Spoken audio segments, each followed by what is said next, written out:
बरखा सिंह, आज आपको लेकर आए हैं ग्यासपुर ग्राम सभा में, जहां पर हमारे साथ यहाँ के प्रधान प्रतिनिधि के रूप में दीपक यादव जी हैं। और दीपक यादव जी से जानते हैं कि उन्होंने अपने गांव में कितने दीपक जलाए हैं, क्योंकि इनका पहला कार्यकाल है ये और इनका अनुभव अब तक का कैसा रहा, क्योंकि एक युवा प्रधान है। तो जानते हैं कि इनको अब तक में कैसी समस्याएं हैं और उसका सामना भी ये कैसे किया। पहले तो दीपक जी, आपका हमारे चैनल में बहुत बहुत स्वागत है जी। दीपक जी, ये बताएगा कि आपने अपने गाँव में क्या क्या विकास के कार्य करवाए हैं।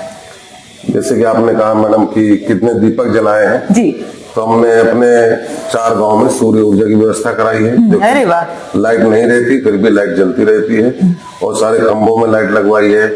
और जैसे जहां अंधेरा रहता है, बिजली की व्यवस्था नहीं है, तो वहां सूर्य ऊर्जा से लाइट जलती है। ये सब आपने अपने कार्यकाल में ही कराया कि इससे पहले के प्रधान? नहीं, ये सब हमारे कार्यकाल में हुआ मैडम। सब आपने और सड़कें भी बनवाई हैं और स्कूल बनवाए हैं, पंचायत घर बनवाए हैं, अमृतसर तालाब बनाया है और कुछ नलके भी लगवाए हैं। और जैसे कि काफी काम करा है, एकदम से याद नहीं आ रहा है। जी जी, पर कार्य आपने बहुत सारे करवाए हैं। काम तो काफी कराए हैं और आगे भी रोड बनना है। हमने माननीय विधायक जी से रिक्वेस्ट की थी। तो वो जो रोड है वो बहुत जनता उसके लिए बहुत परेशान थी और आपके पास हमेशा चाहती रही, तो उसके लिए आपने क्या क्या किया और अब तक में क्या वो चिन्हित हो गया है, वो जगह जो है बनवाना है उसे और पास हो गया है? जी जी जी, वो पास हो गया। अभी विधायक जी ने आश्वासन भी दिया है कि बहुत जल्दी आपकी सड़क बनेगी। उनसे काफी अच्छे तरीके से हमें बताया कि हाँ काम होने वाला है आपका, परेशान ना हो। जनता को भी हमने बताया कि अब जल्दी सड़क बनेगी हमारे 4 गांव इसी रोड से आते जाते हैं और काफी परेशानियों का सामना भी तक करना पड़ता था। लेकिन हमारे माननीय विधायक जी ने और सबसे हम लोगों ने हाथ जोड़ के रिक्वेस्ट की, सब माने, सब मान गए। हाँ मांगे, काम होगा और जनता भी खुश है हमारी, बहुत बढ़िया है। जनता का भी सहयोग अच्छा मिलता है, कोई दिक्कत नहीं है। प्रधान जी, जैसे ये जो रोड आप बता रहे हैं कि 4 गांवों को वो जोड़ता है, तो इससे पहले के जो प्रधान ने क्या कभी ध्यान नहीं दिया कि जनता इतनी परेशान है, बच्चे परेशान होंगे, बुजुर्ग परेशान होंगे, अब आप जाके इस पर ध्यान दे रहे, तो उन लोगों ने कभी ध्यान नहीं दिया इन चीजों पे?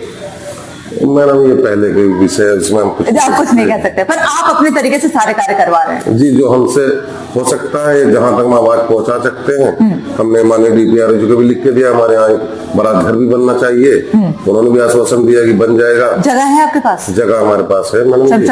शमशान घाट की भी आवश्यकता है, लेकिन बोला हुआ भी है अगर जब हमारी सरकार चाहेगी तो चिन्हित हो जाएगी तो वो भी कार्य हो जाएगा। जी जी। अच्छा, सांसद विधायक आपको सपोर्ट मिलता है? हाँ मैडम, मिलता है जी। विधायक जी का अपने निधि से कुछ करवाया और ऐसे अलग से कोई कार्य? अपनी निधि से तो अभी नहीं, लेकिन बस ये मेरा रोड का एक PWD का बोला है। और ऐसे हमारे विधायक जी आगे प्रताप सिंह जी जो हैं, वो भी हमारा काफी कहना मान लेते हैं और जो भी कहते हैं। अभी एक महिला बीमार थी हमारे यहाँ, तो उसका 3 लाख समथिंग उसका इलाज में लगना था, तो विधायक जी ने अपने लेटर पे मुख्यमंत्री जी को लिख के दिया था, तो उसका भी पैसा पास हो गया है, उसका भी इलाज शुरू हो गया है, तो काफी बहुत अच्छा लगता है। मतलब ये भी क्या एक तरीके से अगर विधायक जी के पास जरूर कर दिया, पर इसके लिए आप आगे गए अपने गाँव वासियों के लिए? जी जी हाँ, तो साहब तो गए, विधायक जी से भी बोले, तो विधायक जी ने निवेदन किया होगा? निवेदन भी नहीं करना पड़ा, बस बोले तुरंत उन्होंने कर दिया। जी जी, ये तो बहुत अच्छी बात है, पर क्योंकि आप अभी क्षेत्र में रहना, लोगों की परेशानियों से अवगत होते रहते हैं। अच्छा, सांसद जी कभी आपके गाँव में आए देखने कुछ? सांसद किशोरीलाल शर्मा जी? जी, सांसद जी तो अभी नहीं आए हमारे गांव में। हाँ, लेकिन पत्र वगैरह लोग लिख के देते रहते हैं। जी, बहुत अच्छी बात है ये तो कि आप अपने एक्टिव रहते हैं आप, ये तो है, क्योंकि पंचायत घर का भी जिस तरीके से निर्माण एकदम जर्जर अवस्था में, तो उससे आपने एक तरह से एक्टिव है आप पूरा। जी मैम जी, हमारी कोशिश ये रहती है हमारी जनता कहीं भी किसी कंडीशन में परेशानी का सामना न करना पड़े। और हमारा काम भी यही है कि हम अपनी जनता के हर एक वादे को पूरे करें, जो सेवा रूप में हमेशा लगे रहते हैं। जी मैम। जैसे गरीब कन्याएं होती हैं, कभी उनके विवाह में दिक्कतें आती है, तो कुछ हेल्प वगैरह आपका? जी जी जी, उनको सरकार की तरफ से 55,000 रुपए दिलाते हैं।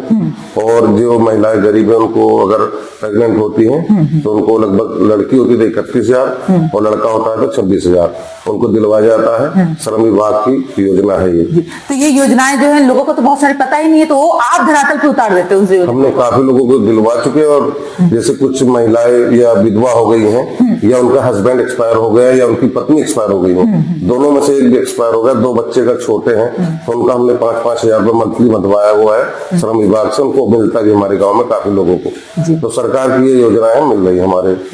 बहुत अच्छी बात है कि आप एक तो इतने योजनाओं के बारे में जानते हैं और उनका लाभ जो है अपने गाँव वासियों को दिलवा रहे हैं। जी, तो आगे कुछ सोचा है कि बस प्रधान ही रहना है? अब आगे तो हर इच्छा मालिक की है, सब प्रभु के ऊपर है जी। हम तो कोशिश करते रहते, जो होगा देखते जी। तो अपनी प्यारी जनता से हमारे चैनल के माध्यम से कुछ कहेंगे, कोई संदेश देंगे? बस जनता हमारी अच्छी है, बढ़िया है, खुश रहे, हमारे लायक जो सेवा हमें बताती रहे, हम सेवा करते रहेंगे। जी जी, बहुत बहुत धन्यवाद हमें समय देने के लिए। Thank you. ये थे हमारे साथ प्रधान जी, जिन्होंने बहुत सारे कार्य करवाए हैं। युवा है तो जाहिर सी बात है, शिक्षित है तो उस तरीके से ये योजनाओं को सरकार की तरफ से जो जानते हैं उसे धरातल पे उतारते हैं, लोगों तक पहुंचाते हैं। पर देखना तो है कि आने वाले समय में क्या होता है, जनता क्या अपने इन्हें चुनकर फिर से इन्हें प्रधान बनाते हैं या नहीं। ऐसे न्यूज के लिए बने रहिए न्यूज के साथ, मैं बता सिंह।